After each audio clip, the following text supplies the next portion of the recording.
Long Beach, California, August 1964. The convention center smells like floor wax, and the particular staleness of air conditioning that has been running for 3 days straight, recycling the breath of 2,000 people through aluminum ducts and out again into a space not designed to hold this many bodies in summer heat. Bruce Lee has been standing near the back wall of the main demonstration area for 40 minutes, watching a karate exhibition with the patient stillness of someone who knows how to conserve energy in crowded rooms. He is not here to demonstrate. He came with friends who insisted he see this. The International Karate Championships, the biggest martial arts gathering on the West Coast, maybe in the entire United States. He agreed because he was curious. Not about the competitions themselves, which he regards with the same polite skepticism he brings to most formalized sport fighting, but about the gathering itself, the convergence of different styles and philosophies, and the conversations that happen in the spaces between official events. He has been in America for 4 years now, teaching a small group of students in Oakland, refining ideas that do not yet have a name but are beginning to take shape in his notebooks and in the way he moves. The convention floor is divided into sections: competition rings where matches proceed under the attention of referees and judges, demonstration areas where masters from different styles show techniques to assembled crowds, vendor tables selling uniforms and equipment and books translated poorly from Japanese, and everywhere, in the gaps between official programming, practitioners talking, comparing, discussing philosophy and application, and the endless technical minutiae that people devoted to fighting arts can sustain for hours, without repetition or boredom. Bruce has spent most of the morning in those gaps, listening more than speaking, reading the room with the same attention he brings to reading an opponent, trying to understand what these people value, what they believe about fighting, where their training has taken them and where it has left them incomplete. The karate demonstration ends to applause. The crowd begins to shift. Some people moving toward the competition rings, others toward the vendor area, still others gathering in loose clusters for conversation. Bruce turns to leave, ready to find his friends and discuss whether to stay for the afternoon sessions or head back to Oakland while traffic is still manageable. And then someone calls his name from across the demonstration area. Not Bruce, but the Chinese guy who does that weird kung fu. Loud enough that perhaps 50 people turn to look. Bruce stops. He does not turn immediately. First he breathes, feeling the shift in the room's energy. The way attention suddenly has a focal point, where moments before it was diffused and general. Then he turns slowly, locating the source of the voice without apparent effort. The man is large. That is the first thing anyone notices. Perhaps 6'2", easily 300 pounds, carried with the particular distribution of someone who has spent years building mass deliberately. A wrestler's build, thick through the shoulders and chest, legs like foundation pillars. He wears a white judo gi with the sleeves torn off, which is not traditional, but makes a statement about his approach to tradition. His face is broad and sunburned. His hair buzzed military short, maybe 30 years old. His eyes have the bright, aggressive focus of someone who has decided something and is now committed to seeing it through, regardless of consequence. He walks toward Bruce with the rolling gait of very large men, taking up space unselfconsciously, and the crowd parts without him needing to ask. People sense what is about to happen before it happens. The quality of attention in the room changes from casual to alert. Conversations stop mid-sentence. Bruce stands near the back wall, still, hands at his sides, watching the man approach with an expression that reveals nothing. The wrestler stops perhaps 8 feet away, far enough to be respectful of basic social distance, close enough that his voice carries clearly without shouting. "You're Bruce Lee, right? The guy who's been telling people that classical martial arts are useless, that traditional styles don't work in real fighting." Bruce does not answer immediately. He is assessing, reading posture and breathing and the micro-expressions that tell him whether this man is genuinely angry or performing anger, whether this is about ego or about something deeper, whether there is a way to deflect this that preserves everyone's dignity, or whether events have already progressed past that possibility. He sees people gathering at the edges of his peripheral vision, forming a loose circle, the instinctive human response to confrontation. The wrestler continues. I've been training judo and wrestling for 15 years. I've competed at national level. I weigh 310 pounds. You're what, 140? 150? He pauses, and the pause is deliberate, theatrical. I think your philosophy is bullshit, and I think you're just a dancer who's never been in a real fight. I'm challenging you right here, right now, in front of all these people. Let's see if your kung fu works against someone who actually knows how to fight. The room is completely silent now. 2,000 people breathing quietly, waiting. Bruce can feel the weight of their attention, the way this moment has suddenly become the most important thing happening in the entire convention center. He can walk away.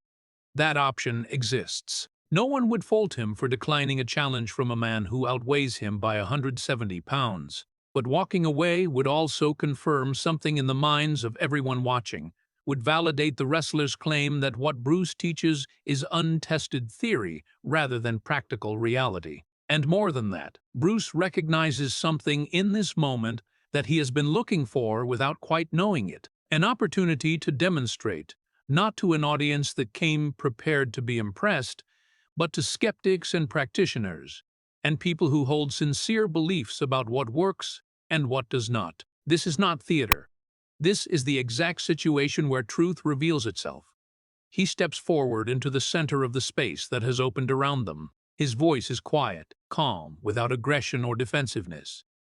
I have never said classical martial arts are useless. I have said they are often trained in ways that create habits unsuited to real fighting. If you want to test whether what I teach works, I accept your challenge. One condition: we stop when one of us says stop, or when one of us cannot continue. Agreed? The wrestler grins, a flash of white teeth in his sunburned face. Agreed. This is going to be quick.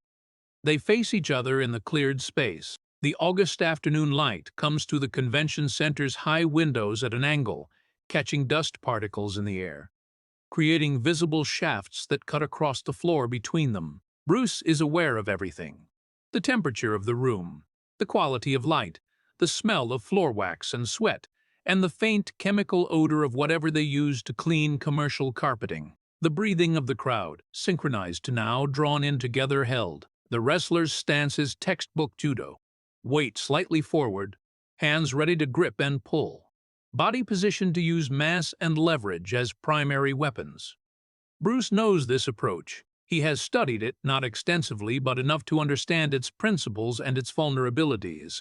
The fundamental assumption of judo and wrestling is that fighting happens at close range, that victory comes through controlling the opponent's body and using their force against them through superior positioning and technique. It works beautifully against opponents who cooperate with that assumption, who allow the distance to close, who commit to the grips and pulls, and the contest of strength disguised as technique. The wrestler moves first, not charging but advancing with the controlled aggression of someone who has done this many times and knows exactly how it goes. His hands reach for Bruce's shoulders and lapels, the opening movements of a throwing technique that will use Bruce's smaller mass against him, lift and rotate, and put him on the ground where the weight differential becomes decisive. Bruce does not retreat.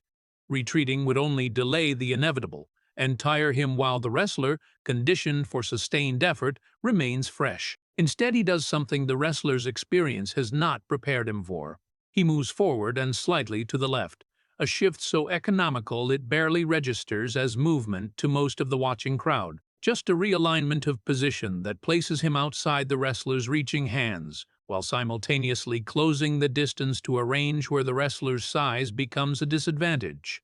What happens next takes perhaps 6 seconds in real time, but to the people watching with trained eyes, people who have spent years learning to see the micro details of technique and timing, it unfolds with a terrible clarity of something inevitable. Bruce's right hand moves, not in a wide hooking punch that would telegraph intention and allow defense, but in a straight vertical strike with the edge of his palm, covering the distance from guard position to target in a movement so direct and economical that the wrestler's defense, trained to respond to conventional attacks, simply does not engage. The strike lands on the wrestler's solar plexus with precise force. Not maximum power, because maximum power is not necessary and would in fact be excessive, but exact force, calculated for effect. The wrestler's breathing stops. Not from choice, but from the autonomic nervous system's response to sudden impact on the celiac plexus, the network of nerves behind the stomach that controls diaphragm function. His mouth opens. His hands, which were reaching for Bruce's shoulders, stop in midair and begin to drop.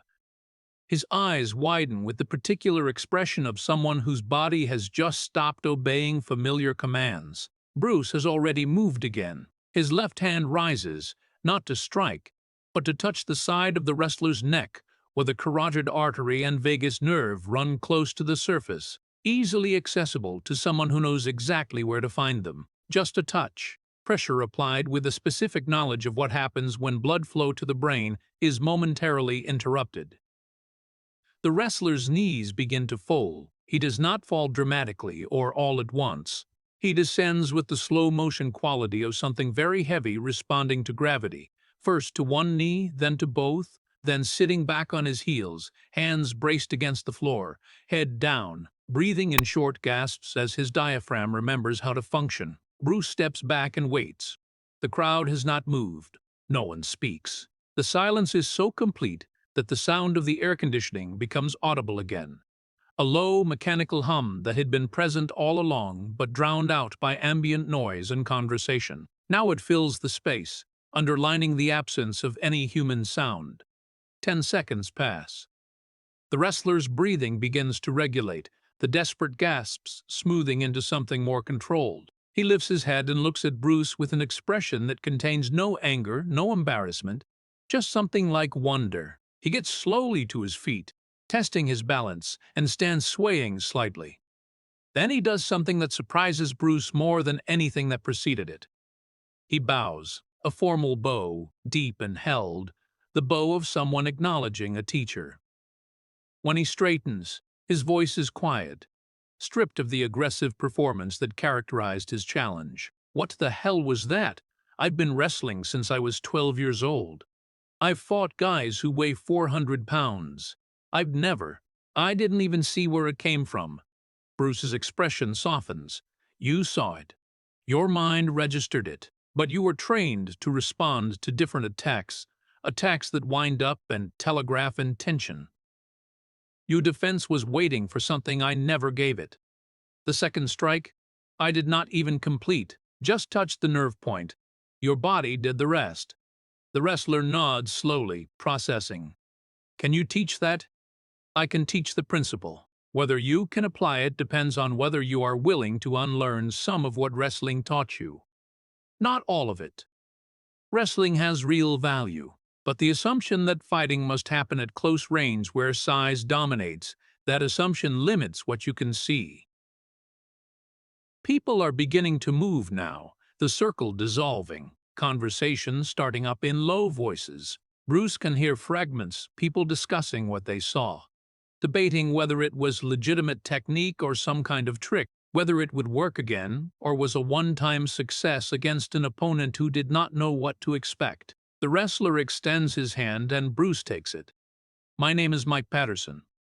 I came here believing something and you just showed me I was wrong. I'd like to learn from you if you are willing to teach me. Bruce considers this. Mike Patterson is sincere, that much is clear. The challenge came from genuine belief, not malice. And the willingness to immediately acknowledge error and seek correction is rare enough to be valuable. I teach in Oakland. Small group, serious students only. If you are willing to drive up from wherever you are from and train without ego, you can join. I'm from San Diego. I'll make the drive. They talk for another 10 minutes while the convention continues around them, the moment already passing into the past, becoming story, becoming the thing people will tell about later with varying degrees of accuracy and embellishment. Bruce explains some basic principles of Jeet Kune Do, the philosophy he is developing, the idea of fighting without classical forms, of taking what is useful and discarding what is ornamental, of understanding that different body types and different situations require different approaches and that no single style contains all answers. Mike listens with the focused attention of someone whose worldview has just been fundamentally reorganized and who is trying to understand the new shape of things. Later, after Mike has gone to find his training partners and explain what happened, Bruce stands alone for a moment near the same back wall where he began the day. The convention continues. Demonstrations proceed in the main area. Matches unfold in the competition rings. Vendors sell equipment. Practitioners discuss philosophy. Nothing has changed except that perhaps 50 people witnessed something that will alter, in small or large ways, their understanding of what martial arts can be. Bruce thinks about the 6 seconds of the actual confrontation, the movement forward into the gap, the strike to the solar plexus delivered with precision born of 10,000 repetitions in training, refined until the movement became nature rather than technique, the touch to the neck demonstrating control rather than damage, and the choice, made in the fraction of a second between techniques, not to continue, not to hurt someone who came here seeking truth in the only way he knew how to seek it. That choice, more than the techniques themselves, feels important now in retrospect. Fighting is easy. Anyone with training and willingness can hurt another person. The difficulty is in knowing when to stop, when enough has been demonstrated, when the point has been made and additional violence becomes cruel to your ego rather than teaching. He learned this not from any martial arts instructor but from his father, who taught him that real strength reveals itself not in the application of force, but in its restraint, in knowing you could act and choosing not to, in leaving space for the other person to save face and learn and grow rather than simply being defeated. The afternoon moves toward evening. The convention will continue for 2 more hours, then break for dinner, then resume for evening demonstrations. Bruce decides to stay. He finds his friends and they go to watch some of the competition matches, discussing what they see, what works and what does not, why certain techniques succeed and others fail. The conversations are technical and detailed and exactly the kind of thing Bruce loves. The careful analysis of movement and timing and decision-making under pressure. But part of his attention remains with the moment near the back wall, turning it over, examining it from different angles, understanding it more fully now that the adrenaline has faded and he can see it clearly. Mike Patterson showed up 3 weeks later in Oakland, driving up from San Diego on a Friday evening, sleeping in his car, training Saturday morning with Bruce's small group of students. He came every weekend for 8 months, gradually integrating the principles Bruce taught with his existing wrestling and judo knowledge, discovering that they did not contradict each other but addressed different aspects of the same problem. He became one of Bruce's most dedicated students, not because of natural talent, but because the moment of being defeated so completely and so quickly broke something open in him that had been closed, a willingness to question assumptions and start again from first principles. Years later, when people asked Mike about training with Bruce Lee, he always told the story of their first meeting. The challenge in Long Beach, the 6 seconds that changed his understanding of fighting. He told it without embellishment or exaggeration, simply describing what happened and what it felt like and what he learned.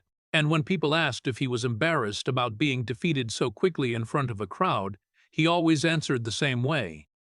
No, I was grateful. I spent 15 years training hard in a system that gave me real skills. But I had stopped questioning whether there were other approaches, better approaches for different situations. Bruce showed me in 6 seconds that my certainty was a cage. He could have humiliated me. He could have hurt me badly. Instead, he showed me exactly what I needed to see to understand my limitations, and then he offered to help me move past them. That is not embarrassment. That is education. Bruce kept a photograph from that day in Long Beach, taken by someone in the crowd during the afternoon demonstrations, before the challenge. It shows him standing near the back wall, hands at his sides, watching a karate exhibition with quiet attention. You cannot tell from the photograph that anything significant is about to happen. He looks like any other spectator, interested but relaxed, present without intensity. He kept the photograph in his training notebook, not for vanity, but as a reminder of something he was still learning to articulate in 1964 and would spend the rest of his life refining. That fighting, real fighting, stripped of sport and ritual and the safety of rules, reveals character more than technique. That how you fight matters as much as whether you win. That the moment of victory is also the moment of greatest responsibility, when you must choose what kind of person you will be with the power you have just demonstrated. The photograph stayed in the notebook through the years that followed, through the development of Jeet Kune Do as a formalized philosophy, through the film career and the international recognition and the transformation of Bruce Lee from martial arts instructor to cultural figure. Students who looked through the notebook sometimes asked about it. The unremarkable photograph of an unremarkable moment. He usually said something brief and moved on to other topics, but occasionally, with students he trusted, students who were ready to hear it, he would tell the story of what happened after the photograph was taken, the challenge, the 6 seconds, the choice to stop, the teaching that followed, and he would emphasize, always, that the important part was not the technique or the victory, but the space after. When Mike Patterson bowed and asked to learn, and Bruce said yes, that moment of connection across difference, that willingness to set aside ego on both sides and pursue understanding, that was the real martial art. Everything else was just movement. The notebook itself, brown leather worn soft by handling, pages filled with diagrams and notes and observations collected over decades, sits now in archives where researchers study it for insights into Bruce Lee's philosophy and teaching methods. The photograph is still there, unmarked, unexplained, just another image among hundreds. And if you look at it carefully, if you bring the kind of attention Bruce himself brought to everything he studied, you can almost see in the set of his shoulders and the quality of his stillness, the readiness that was always present. Not tension or aggression, but availability. The capacity to move from rest to action without gap or hesitation, to respond to whatever emerged with exactness and economy, and then to return to stillness just as completely. In the photograph, he is simply standing and watching. But the standing contains everything: the years of training, the thousands of hours, the dedicated pursuit of understanding that would continue until his death 9 years later, all of it present in the way he holds his body, balanced and ready, relaxed and completely awake. The wrestler who challenged him saw only the small Chinese man who talked about philosophy and criticized traditional martial arts.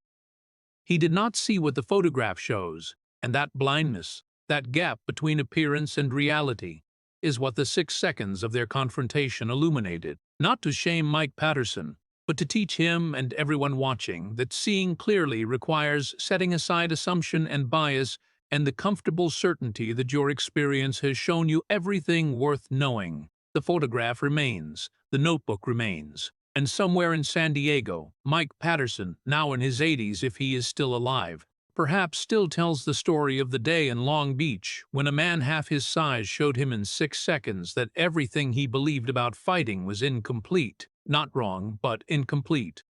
And how that incompleteness, once revealed, became the opening through which real learning finally became possible.